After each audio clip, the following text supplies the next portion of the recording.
Hi, I'm Dr. Charles Raison, Steering Committee member for U.S. Psych Congress, and I'm here today with Dr. Doris Greenberg, who's giving a really fascinating talk on how to help children cope with the stress of parental military deployment. So thanks for joining me. I really appreciate it.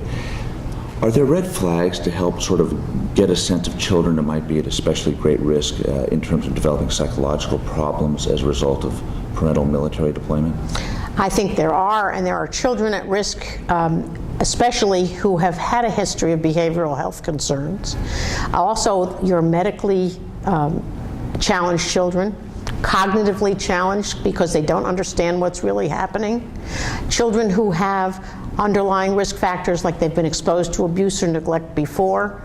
All of these things may greatly enhance the likelihood of succumbing to the deployment as a major stressor.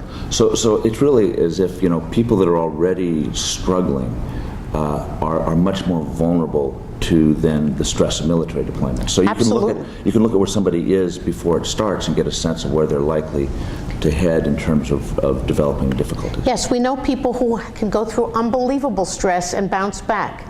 And we're amazed by those people and say they have great resilience. Yeah. And then we see people who have minor stressors who succumb to that and become very disabled. If you have a child or an adolescent who is very easily affected by any little stress, a major stressor like deployment can just wipe them out.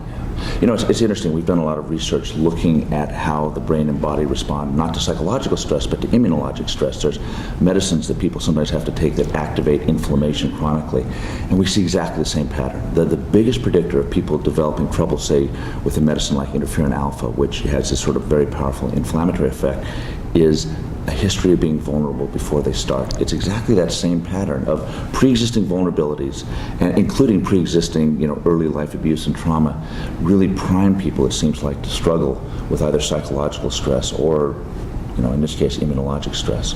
I think that's absolutely so, and we can identify those people so easily if we take a good history. Yeah. It really highlights the importance of getting a rigorous back history in trying to help people deal not only with the present but with potentially future stressors. Especially in children. Yeah, yes. That's just great. Well, listen, thank you so much for talking with us today. It's really fascinating. Thank you. Thank you.